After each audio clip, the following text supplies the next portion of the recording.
पिछले कुछ दिनों से हम में से कई लोग न्यूज़ रिपोर्ट्स फॉलो कर रहे होंगे कि कैसे पंजाब और हरियाणा के फार्मर्स रीसेंट फार्म बिल्स के अगेंस्ट प्रोटेस्ट कर रहे हैं। आज की सबसे बड़ी खबर है किसानों का आंदोलन। जब पंजाब से किसानों ने दिल्ली की तरफ कूच कर दिया, किसान दिल्ली ना आ सके इसके लिए दिल्ली की सीमाओं को ही सील नहीं किया गया। अपनी प्रोटेस्ट के दौरान किसानों ने कहा कि वो दिल्ली एंटर करना चाहते हैं और उनके जोश को देखते हुए पुलिस को वाटर कैनन यूज करने पड़े और रोड भी खोदनी पड़ी। पंजाब की राजनीति देखते हुए दोनों कांग्रेस और आम आदमी पार्टी ने अपना समर्थन किसानों को दिया है। अब आप में से कई लोग शायद ये सोच रहे होंगे कि इन प्रोटेस्ट में बस पंजाब और हरियाणा के किसान ही क्यों इन्वॉल्व है। ज़्यादातर लोग हमारे देश में एक किसान परिवार से बिलोंग करते हैं और किसानों की स्थिति बहुत टाइम से गंभीर रही है। जैसे हिंदुस्तान टाइम्स के एक एनालिसिस के हिसाब से एक एवरेज फार्मर की इनकम 2018 और 2019 में थी केवल 10,000 रुपये पर महीना। तो अगर हमारे देश में किसानों की स्थिति इतनी बुरी है तो और लोग इन प्रोटेस्ट को क्यों नहीं ज्वाइन कर रहे। अब इस सवाल का जवाब ढूंढने से पहले हमें एक कदम पीछे आना चाहिए और ये समझने की कोशिश करनी चाहिए कि हम सिचुएशन में आए कैसे। और ये सिचुएशन एक रात में नहीं बनी। 2 महीने पहले सितंबर में हमारे पार्लियामेंट ने 3 की फार्म बिल्स को पास किया था और इन बिल्स के अगेंस्ट प्रोटेस्ट जारी हुई थी पंजाब, हरियाणा और वेस्टर्न यूपी में।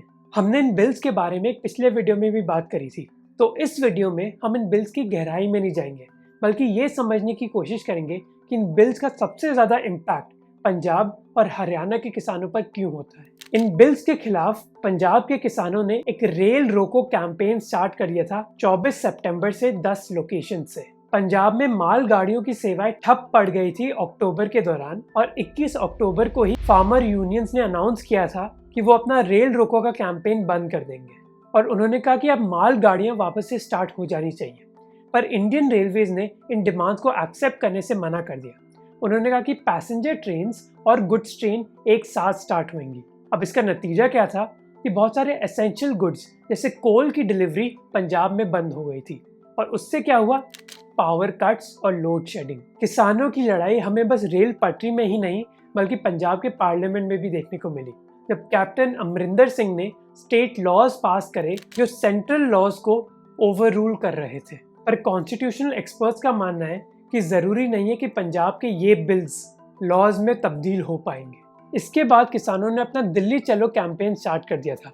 इस कैंपेन को इनिशिएट किया था ऑल इंडिया किसान कोऑर्डिनेशन कमेटी ने, जिसमें करीब 200 से ज़्यादा फार्मर ऑर्गेनाइजेशंस इन्वॉल्व हैं। पर अल्टीमेटली करीब 500 ऑर्गेनाइजेशंस ने इस कैंपेन को ज्वाइन कर लिया। अब आप में से कई लोग शायद ये पूछेंगे कि इन किसानों की डिमांड्स क्या हैं।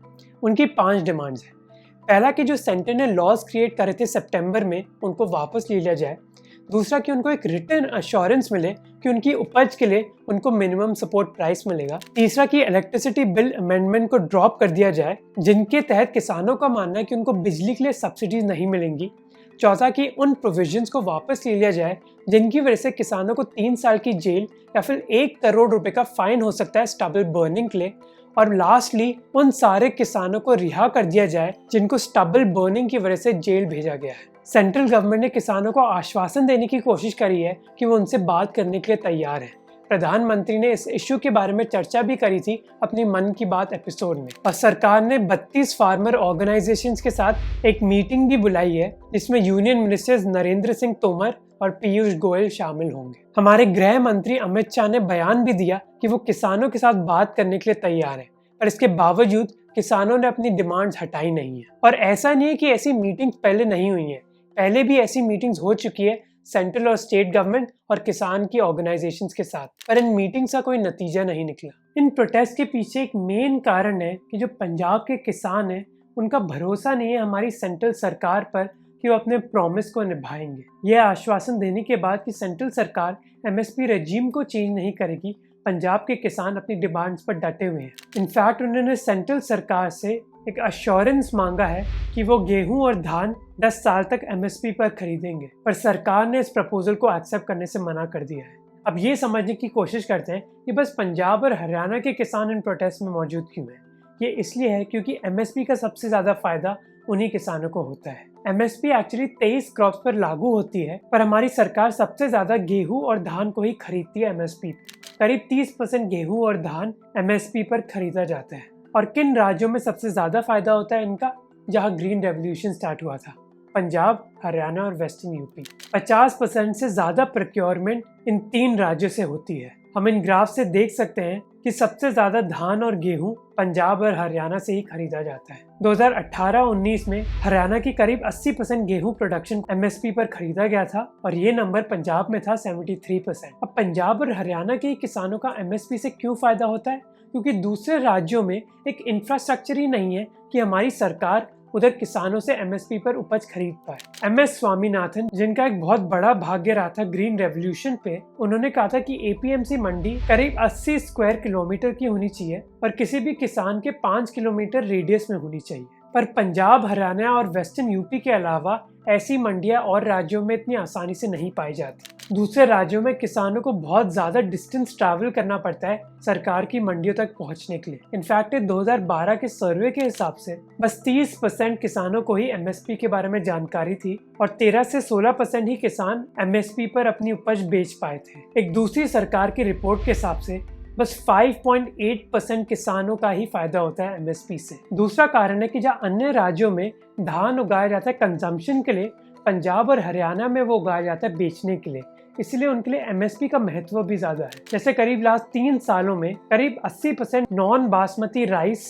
प्रोक्योर किया गया था पंजाब और हरियाणा से, जबकि आंध्र प्रदेश और वेस्ट बंगाल में ये नंबर करीब 50% और 10% का था। और लास्ट कारण है कि जैसे हमारी सेंट्रल सरकार दूसरे राज्यों से ज़्यादा प्रोक्योर करेगी गेहूं और धान, जो पंजाब और हरियाणा के किसान होंगे उनको ज़्यादा भुगतना पड़ेगा, क्योंकि जो डिमांड है धान और गेहूं की वो ज़्यादा बढ़ेगी नहीं। जैसे लास्ट 4 सालों में सेंट्रल सरकार यूपी और राजस्थान जैसे राज्यों से अब ज़्यादा धान और गेहूं प्रोक्योर कर रही है। और इन 3 कारणों की वजह से ही हमने रिसेंट बिहार इलेक्शंस में इन बिल्स के बारे में ज़्यादा चर्चा नहीं देखी थी। इनफैक्ट जैसे हमने पहले बात करी थी कि बिहार में APMC की मोनोपोली 2006 में ही हटा दी गई थी और जहां ज़्यादातर किसान पंजाब और हरियाणा के इन मंडियों पर डिपेंड करते हैं, बिहार में ऐसा नहीं है। इनफैक्ट बिहार के किसान अपनी उपज ऑल इंडिया एवरेज से ज़्यादा प्राइवेट ट्रेडर्स को बेचते हैं। PM मोदी के बयान के बावजूद जहां उन्होंने ये कहा है कि ये फार्म बिल्स किसानों के लिए नई अपॉर्चुनिटीज़ क्रिएट कर रहे हैं, किसानों ने अपनी प्रोटेस्ट कंटिन्यू करने का निर्णय लिया है। इसका कारण ये भी है कि मेन स्ट्रीम मीडिया में इन प्रोटेस्ट को डिस्क्रेडिट करने की कोशिश हो रही है। बरखा दत्त ने अपने एक रीसेंट इंटरव्यू में पंजाबी एक्टर दीप सिंह, जो इन प्रोटेस्ट में भाग ले रहे हैं, उनकी आलोचना करी क्योंकि उन्होंने जरनैल सिंह भिंद्रनवाले के समर्थन में बयान दिया। 80 to 90% of them would say, no, he wasn't. He only fought for strong federal structure. Jarnail Singh वही व्यक्ति हैं जिनके खिलाफ 1984 में ऑपरेशन ब्लू स्टार हुआ था। इस पॉलिटिकल कॉम्प्लेक्सिटी के अलावा हमें ये भी याद रखना चाहिए कि कोई भी मास मूवमेंट उन लोगों की होती है जो एक स्पेसिफिक इशू पर अग्री करते हैं। इसका मतलब ये नहीं है कि वो सारे इश्यूज पर अग्री करते हैं। इसलिए जब भी हम किसी मूवमेंट के बारे में बात कर रहे होते हैं, सबसे ज़रूरी होता है उन आर्ग्यूमेंट्स को परखना जो डायरेक्टली उस मूवमेंट से रिलेटेड है, अनलेस वो व्यक्ति एक्चुअली इन प्रोटेस्ट के एक सिग्निफिकेंट लीडर है। और इन पंजाब की प्रोटेस्ट के बारे में ये मूवमेंट बहुत डिसेंट्रलाइज रही है न्यूज़ रिपोर्ट्स के हिसाब से, क्योंकि जैसे हमने पहले बताया 500 से ज़्यादा फार्मा ऑर्गेनाइजेशंस इन्वॉल्व है। इससे हम ये नहीं कह सकते कि दीप सिंह ही इन प्रोटेस्ट को लीड कर रहे हैं। इसलिए ऐसे माहौल में हमें उनके पॉलिटिकल व्यूज से डिस्ट्रैक्ट नहीं होना चाहिए, बल्कि हमारा फोकस होना चाहिए केवल उन आर्ग्यूमेंट्स पर जो उस मूवमेंट के खिलाफ है या समर्थन में है।